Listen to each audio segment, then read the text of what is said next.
창세기 19장 23절에서 38절 말씀, 살아계신 하나님이 오늘도 우리에게 말씀하십니다. 믿음으로, 사모함으로 잘 받는 저와 여러분 되기를 바랍니다. 제가 봉독하겠습니다.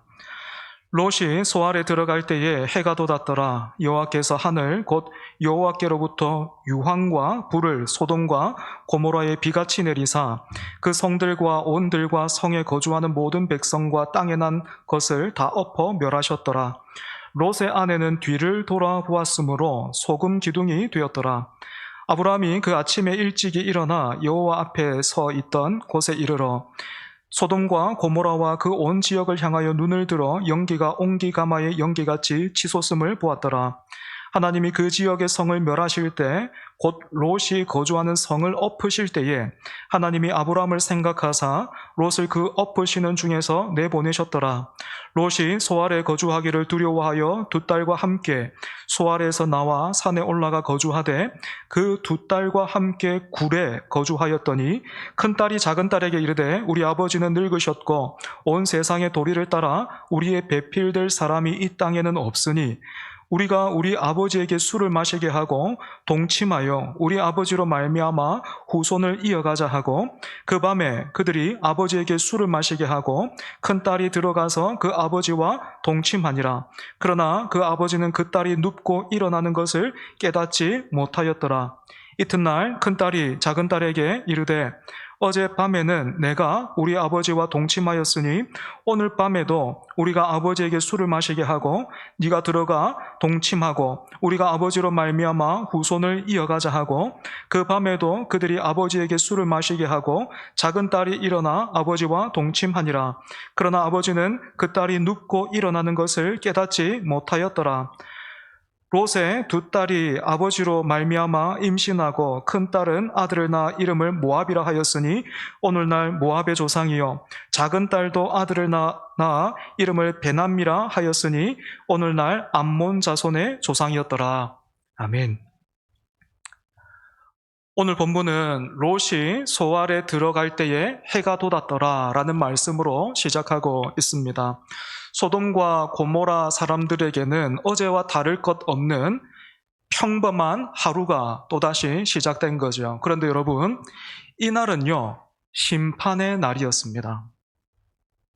여러분, 지금까지 우리가 창세기 말씀을 다루면서 우리는 크고 작은 심판을 받습니다. 제일 먼저는 창세기 3장에서 선악과를 따먹은 아담과 하와가 에덴 동산에서 쫓겨났습니다. 그리고 노아 시대에는 홍수가 있었고 바벨탑을 쌓다가 언어가 혼란에 빠지기도 했습니다. 그리고 오늘 본문에서는 하나님께서 소돔과 고모라를 심판하고자 하십니다. 여러분, 이 심판들을 통해서 우리가 잊지 말아야 할 중요한 사실이 있습니다. 사실 구약 성경에는 이처럼 하나님의 심판이 계속 일어나고 있는데요. 이 심판을 보면서 우리가 기억하고 잊지 말아야 할 중요한 사실이 있다라는 것입니다. 그것은 바로 하나님의 심판이 있다라는 거예요. 하나님께서 심판하신다라는 겁니다. 예전에만 심판하신 게 아니고 구약 시대만 심판하신 게 아니고 여러분, 우리가 맡게 될 심판도 있습니다. 우리 주님 다시 오시는 날 이 세상은 종말을 맞게 되고 모든 사람은 주님의 심판대 앞에 서야 돼요. 아무도 피할 수 없습니다. 아무도 예외일 수 없습니다.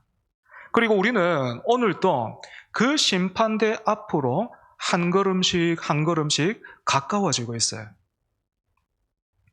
그런데 여러분, 하나님의 이 심판을 보면 특징이 또 있습니다. 바로 심판 전에는 언제나 말씀을 주셨다라는 거예요. 심판 전에는 항상 말씀이 있었어요. 에덴 동산에서 어떤 말씀 주셨습니까? 선악과를 먹지 말라. 먹는 날에는 반드시 죽을 것이다 하셨습니다. 그리고 노아 시대에는 너를 위하여 방주를 만들라 하셨고 바벨탑 사건 전에는 하나님께서 너희는 생육하고 번성하며 땅에 가득하여 그 중에서 번성하라 이렇게 말씀하셨습니다. 여러분, 거듭되는 심판에서 무엇이 사람의 운명을 갈랐습니까? 바로 하나님의 말씀이에요. 말씀을 붙들고 말씀에 순종한 사람은 살았고, 말씀을 가볍게 여긴 사람은 모두가 다 망했습니다. 이건 오늘 본문의 상황도 마찬가지입니다. 하나님께서 심판 직전까지 지체하고 있던 롯을, 그리고 또 롯의 가족을 두 천사를 통해서 소돔과 고모라 밖으로 끌어내셨습니다. 그리고 역시 말씀을 주셨어요. 도망하여 생명을 보존하라. 돌아보거나 들에 머물지 말고 산으로 도망하여 멸망함을 면하라. 그런데 오늘 본문 26절을 보면 롯의 아내는 뒤를 돌아보다가 소금 기둥이 되어 버렸습니다. 여러분, 롯의 아내는 왜 뒤를 돌아봤을까요? 어떻게 생각하십니까? 왜 뒤를 돌아봤을까요? 본문에는요, 그 이유가 명확하게 나와 있지는 않아요. 그런데 감사하게도 누가복음 17장을 보면 예수님께서 오늘 본문의 사건에 대해서 말씀하신 부분이 있습니다. 누가복음 17장 28절에서 32절 말씀인데요. 우리 화면 참고해서 같이 읽겠습니다. 시작. 또 롯의 때와 같으리니 사람들이 먹고 마시고 사고 팔고 심고 집을 짓더니 롯이 소돔에서 나가던 날에 하늘로부터 불과 유황이 비오듯 하여 그들을 멸망시켰느니라. 인자가 나타나는 날에도 이러하리라. 그날에 만일 사람이 지붕 위에 있고 그의 세간이 그 집 안에 있으면 그것을 가지러 내려가지 말 것이요 밭에 있는 자도 그와 같이 뒤로 돌이키지 말 것이니라. 롯의 철을 기억하라. 아멘. 여러분, 예수님의 이 말씀에 더해서 오늘 본문에 나오는 그 돌아봤다라는 이 단어의 의미를 보면 단순히 호기심이나 무의식적으로 돌아보는 그런 행동을 말하는 게 아닙니다. 사람인지라 뒤에서 막 큰 소리가 나고 그렇게 되면 어떻게 됩니까? 순간적으로 돌아보게 되잖아요. 그죠? 그런 돌아봄이 아니에요. 여기에 나오는 돌아보다라는 이 단어는 주의를 기울이다, 간절히 쳐다보다, 마음을 두고 바라보다, 그런 뜻입니다. 그렇다면 여러분, 하나님의 심판으로 인해서 지금 그 유황불이 하늘에서 비처럼 내리는 그 위급한 순간에, 그 다급한 순간에 롯의 아내는 도대체 무엇을 그렇게 돌아봤던 걸까요? 누가복음에서 예수님이 세간을 가지러 내려가지 말고 뒤로 돌이키지 말 것이니라 하신 그 말씀을 우리가 기억해 본다면 롯의 아내는 이제까지 소돔성에서 이루고 얻고 누렸던 것들에 그 마음이 가 있었던 것 같아요. 그러니까 그 돌아보면서 롯의 마음은 이랬던 겁니다. 남편 롯이 소돔성의 지도자로 성문에 앉기까지 내가 얼마나 내조를 많이 했는데, 내가 어떤 수고를 기울였는데, 그래서 마침내 남편이 소돔 성문에 앉아서 지도자가 되었을 때에 그때 저 성에서는 롯이라는 이름 하나면 다 통했는데 우리 모르는 사람 아무도 없었고 아무도 우리를 함부로 여기거나 그렇게 가볍게 생각하지 못했는데 내가 저기에서 어떤 집에서 살았고 내가 원하는 것이라면 뭐든지 할 수 있었는데 이제 내가 읽어왔던 그 모든 것, 나의 영광과 자부심이 하루아침에 사라지고 있구나. 어떻습니까? 몸은 심판과 멸망의 자리에서 구원을 받았지만 그 마음은 어때요? 여전히 소돔과 고모라에 있었던 것입니다. 그 결과 롯의 아내는 뒤를 돌아보다가 소금 기둥이 되고 말았습니다. 소금 기둥이 되었다라는 이 말씀도 우리가 한번 생각해 볼 필요가 있겠죠. 그죠? 돌 기둥도 있을 것이고, 나무가 됐다든지, 그렇게 될 수도 있는데, 왜 하필이면 소금 기둥이었겠습니까? 소돔과 고모라가 위치해 있는 지역은 역청과 소금이 많았던 곳입니다. 그러니까 지금으로 치자면 사해 근처예요. 역청과 소금이 참 많았습니다. 그래서 유황불이 비처럼 내리자 어떤 일이 일어났을까요? 땅에 있던 그 역청에 불이 붙기 시작했을 것이고 삽시간에 주변의 온도가 확 올라가면서 쓰러진 롯의 아내 위로 염분이 쌓였을 가능성이 있습니다. 하지만 여러분, 이건 어디까지나 추론에 불과하고요.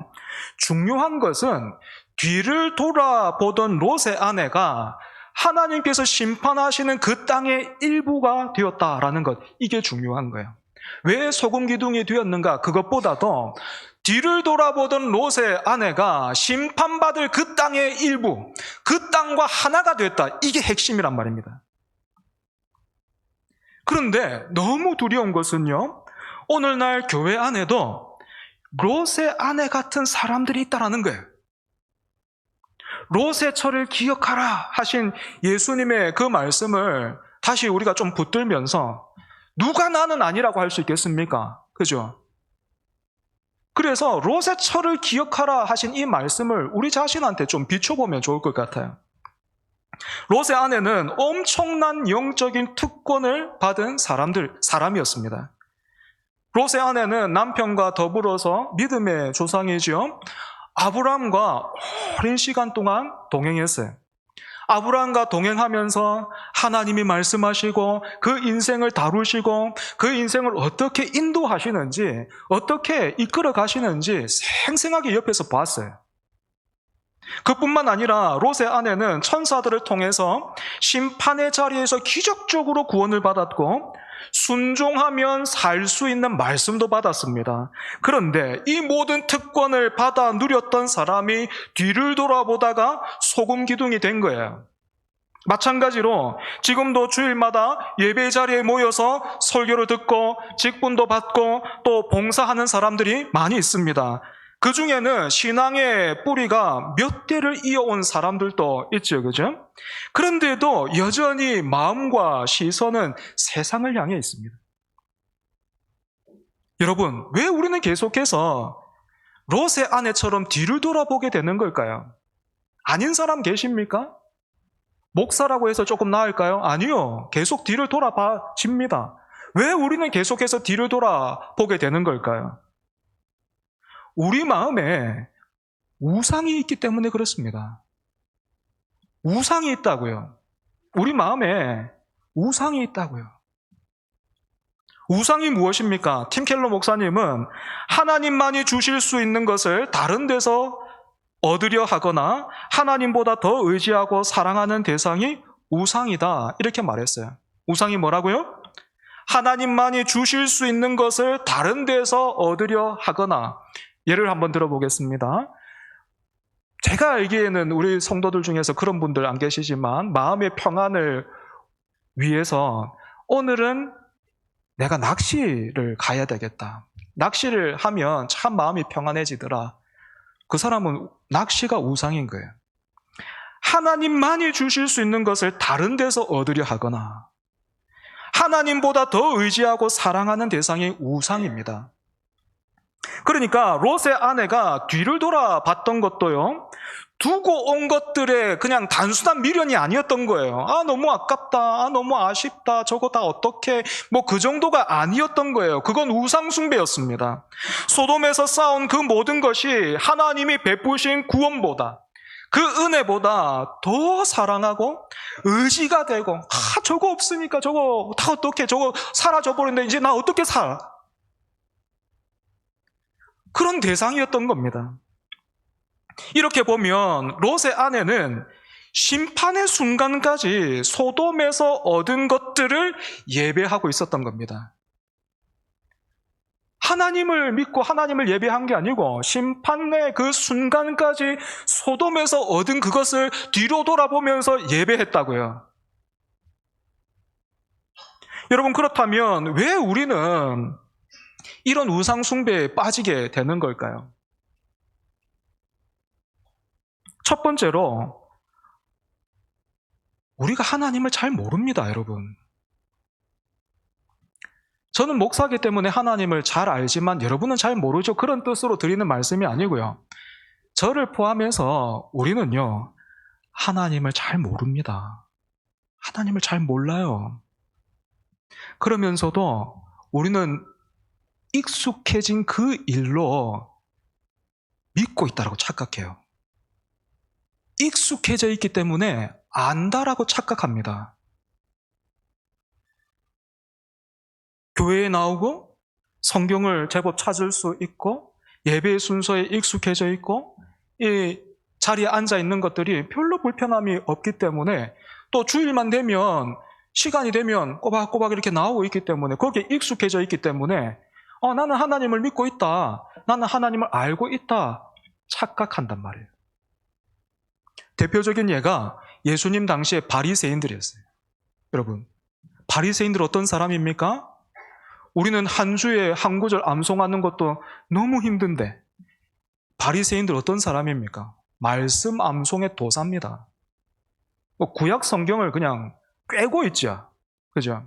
그리고 율법을 지키는 일에는 어떻습니까?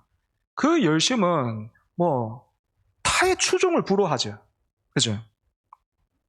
하지만 마태복음 15장 8절을 보면 예수님께서요, 바리새인들에게 이런 말씀을 하셨습니다. 이 백성이 입술로는 나를 공경하되 마음은 내게서 멀도다. 이 백성이 입술로는 나를 공경하되 마음은 내게서 멀도다. 여러분, 우리의 마음이 하나님으로부터 멀어지면 어떤 일 일어납니까? 그 하나님으로부터 멀어지면 비어있는 우리 마음 무엇으로 채우게 됩니까? 바리새인들 무엇으로 채우며 살았습니까? 말씀을 받았어요. 그들의 자랑대로 자랑스럽게 여기는 것처럼 세상 누구도 하나님이 그런 은혜를, 그런 특권을 주신 일이 없는데 유대인에게 하나님의 말씀을 주셨습니다. 그런데 그 말씀을 통해서 유대인들이 내가 죄인이다라는 것을 발견치를 못합니다. 그 말씀을 주신 의도를 그 사람들이 알지를 못했어요. 그래서 그 말씀 붙들고 그 말씀 들고 어떤 일 했습니까? 선민사상으로 흘러갔어요. 선민사상. 유대인이라는 핏줄을 자랑합니다. 그러면서 그 말씀을 바리새인들 같은 경우에, 서기관들 같은 경우에 더 잘 알고 있으니까 자기보다 좀 못한 사람들 보면서 어떻게 합니까?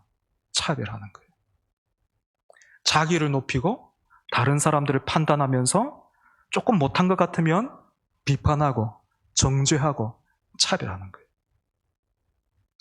여러분, 말씀에서 우리의 마음이 하나님으로부터 멀어지면 이렇게 되는 거예요. 뿐만 아니고 하나님의 임재가 사라져버린 그 텅 빈 건물, 그 성전을 바라보면서 영광스럽다라고 했습니다. 이처럼 사람은 하나님의 형상으로 창조되었기 때문에 하나님과 멀어지면, 우리의 마음이 하나님으로부터 멀어지고 하나님으로부터 식어지면 그 빈자리는 반드시 다른 것이 채울 수밖에 없습니다. 우리가 롯의 아내처럼 뒤를 돌아보게 되는 두 번째 이유, 첫 번째 이유는 우리가 하나님을 잘 모른다 하는 데 있다면, 두 번째 이유는 구원의 은혜를 당연하게 여겨요. 롯의 아내는 천사의 손에 붙들려서 심판의 자리에서 구원을 받았습니다. 이건 당연한 게 아니고 전적인 하나님의 은혜였습니다. 그럼에도 불구하고 롯의 아내는 자기가 받은 그 은혜보다 소돔에서 얻고 누린 것들을 더 크고 귀하게 여겼습니다. 마찬가지로 여러분, 아니 롯의 아내는 하나님이 그렇게 천사를 보내셔가지고 손목도 잡아주시고 이끌어주셨지만 하나님 나한테 아무것도 안 주셨어요. 하나님 매번 기도하고 내가 바라는 것들이 있는데 나에게 하나님이 주신 게 없습니다. 여러분 그렇게 생각하십니까? 그렇지 않아요. 롯의 아내보다 우리가 받은 은혜가 더 커요.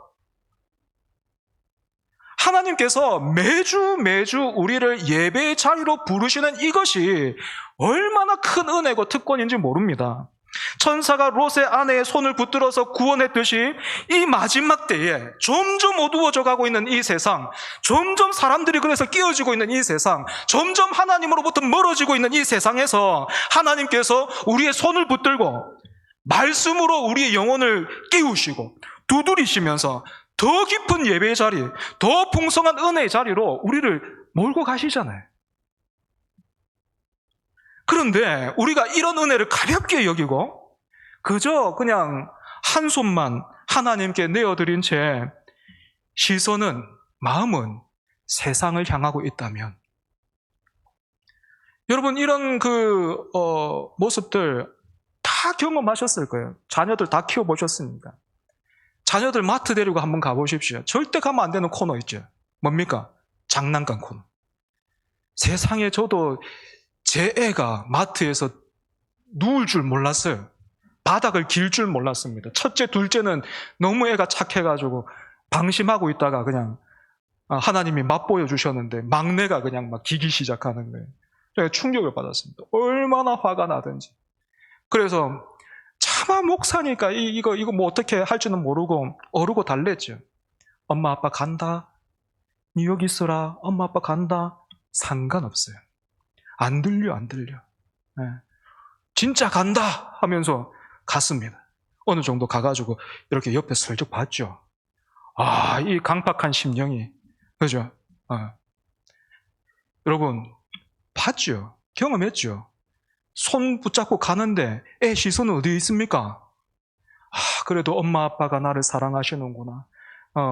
스위트홈, 마이홈, 뭐 스위트홈 그렇게 가는, 그죠? 막 죽을 것처럼 울죠. 그죠? 여러분 우리의 모습이 하나님 앞에서 그와 같지 않냔 말이에요. 그러면 오늘 우리가요, 본문의 롯의 아내와 똑같은 겁니다.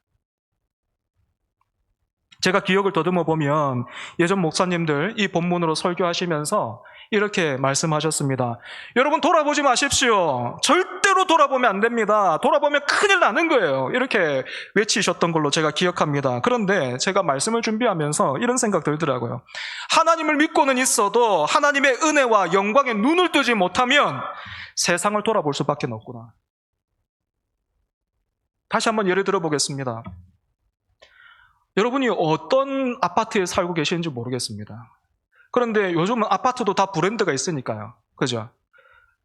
아마 다 설명할 수 있을 거예요. 남자분들은 차로 설명할 수도 있습니다. 내가 타는 차가 어떤 그런 크기고, 또 나보다 더 위에, 내가 타는 차보다 더 위에 있는 그런 차는 어떤 것이다. 뭐 이런 것들 설명할 수 있을 겁니다.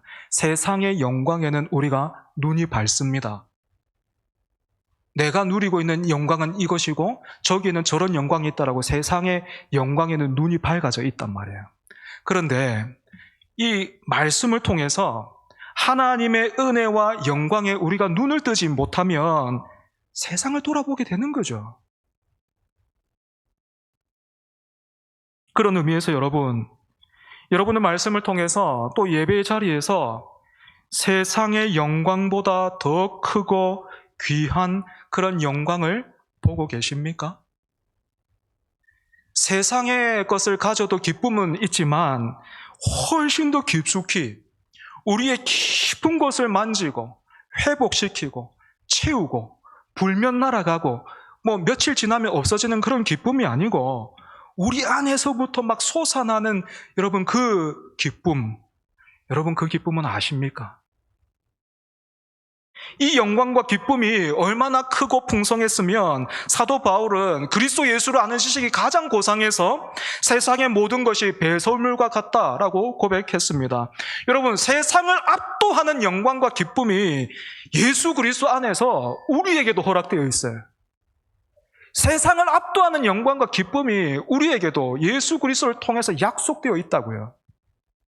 그러니 세상의 영광과 기쁨을 구하는 것만큼이나 이 영광과 기쁨을 사모하시기 바랍니다. 이제 본문으로 돌아가서 30절부터 38절 보겠습니다.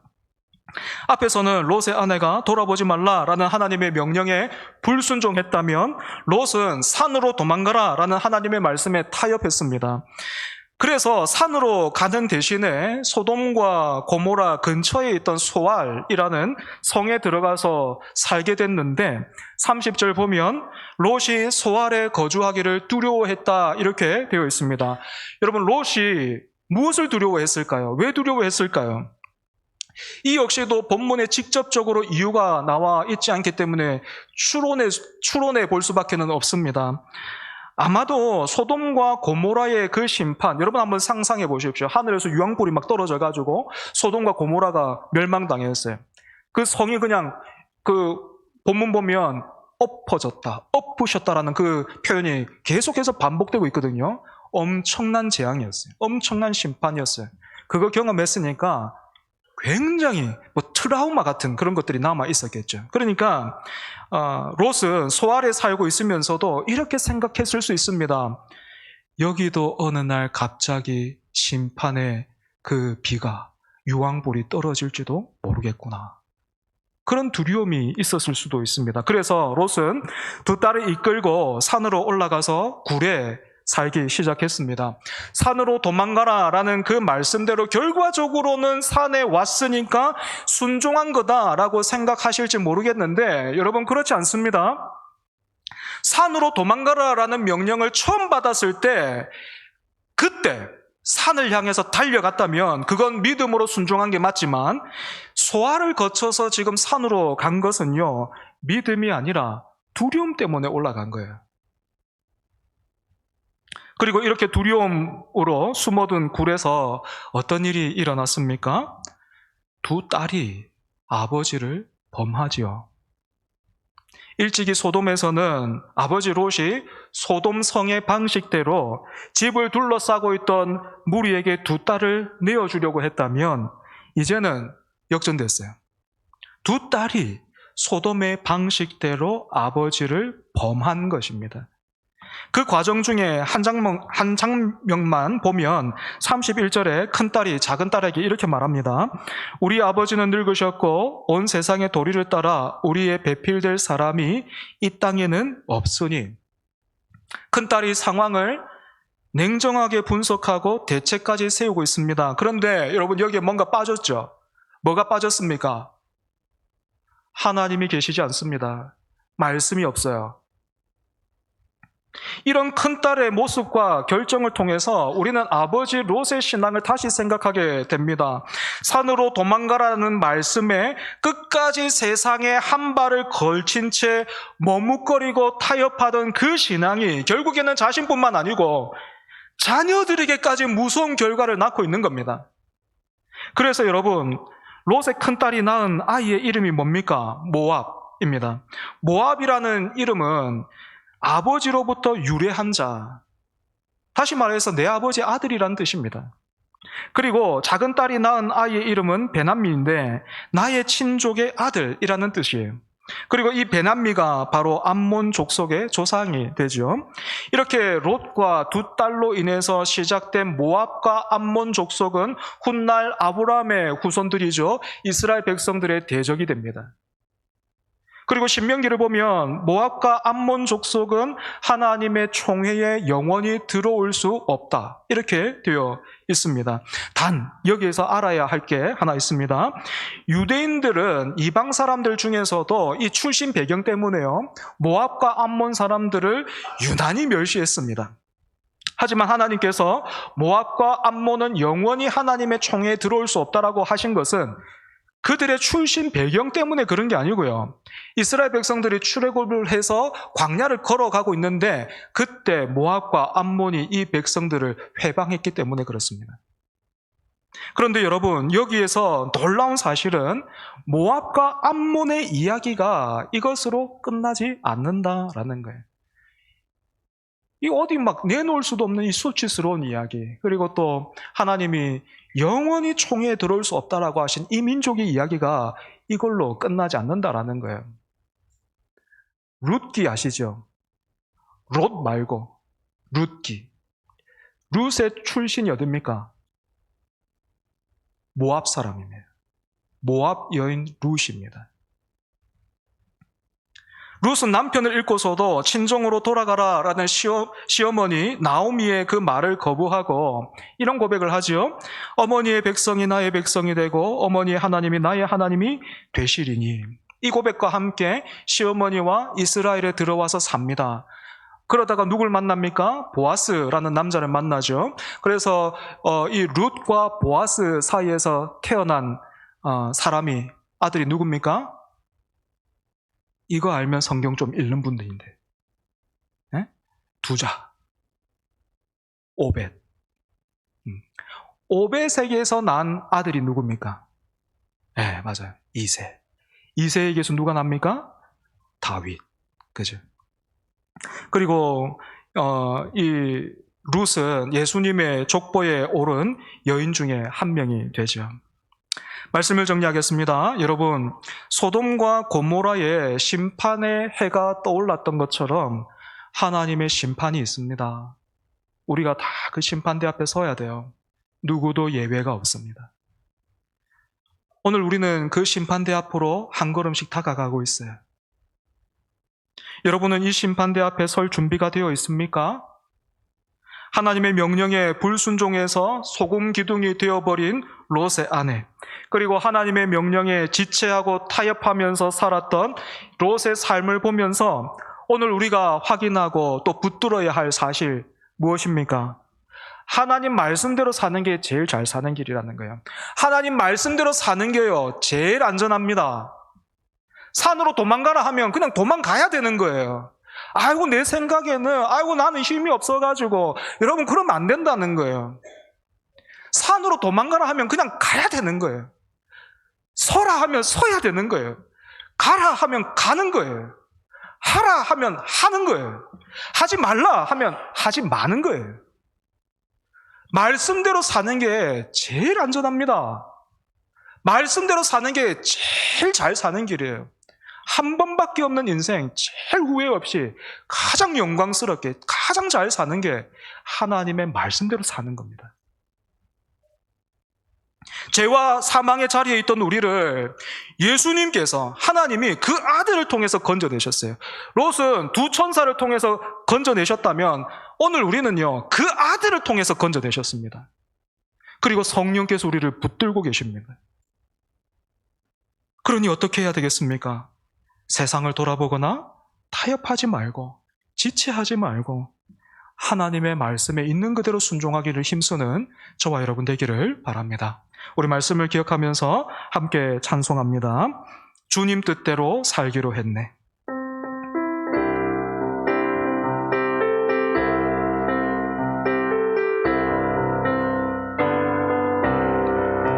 주님 뜻대로 살기로 했네. 주님 뜻대로 살기로 했네. 주님 뜻대로 살기로 했네. 뒤돌아서지 않겠네. 이 세상 사람 날 몰라줘도, 이 세상 사람 날 몰라줘도, 이 세상 사람 날 몰라줘도 뒤돌아서지 않겠네. 세상 등지고 십자가 보내. 세상 등지고 십자가 보내. 세상 등지고 십자가 보내. 뒤돌아서 주님 뜻대로 살기로 했네. 주님 뜻대로 살기로 했네. 주님 뜻대로 살기로 했네. 주님 뜻대로 살기로 했네. 뒤돌아서지 않겠네. 여러분, 이 시간 우리 말씀 기억하면서 함께 기도하겠습니다. 뒤돌아서지 않는 그런 인생 되게 하옵소서. 이제까지 우리가 롯의 아내처럼 그렇게 돌아보고 또 롯처럼 지체하고 타협하고 그렇게 살아왔는데, 그런 우리 하나님 용서하여 주시옵소서. 우리도 다시 한번 예배 자리로 불러주시고 말씀 주셔서 감사합니다. 받은 말씀대로 살아가는 우리 되게 하옵소서.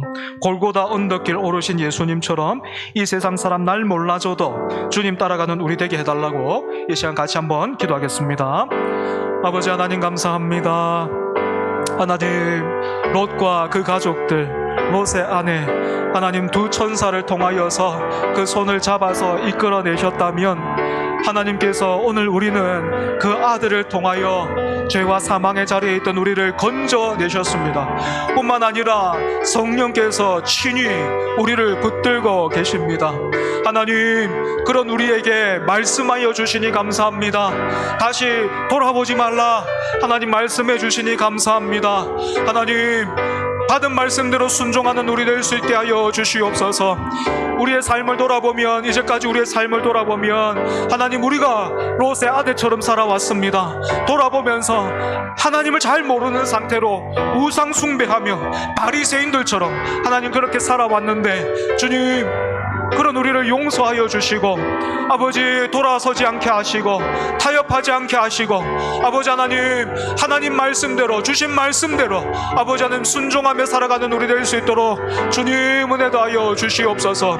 이 마지막 때에 예배의 자리로 부르시고 하나님 말씀하시는 이 은혜 아버지 가볍게 여기거나 당연한 것으로 여기지 말게 하시고 하나님이 이 은혜에 아버지 믿음으로 반응하는 우리 될 수 있도록 주여 은혜 다하여 주시옵소서.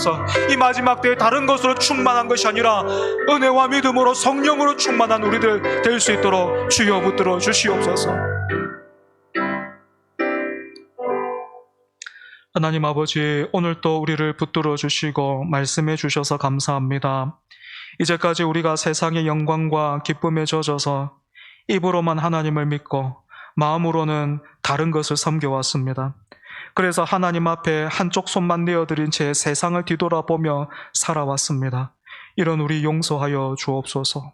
그 어떤 복과 영광보다 하나님을 더욱 알아가는 은혜와 믿음 주셔서 주님 따라가는 길이 단순한 포기와 손해의 길이 아니라 생명과 진리의 길이며 참으로 복되고 영광스러운 길임을 누리고 한 길 가는 우리 되게 하여 주옵소서.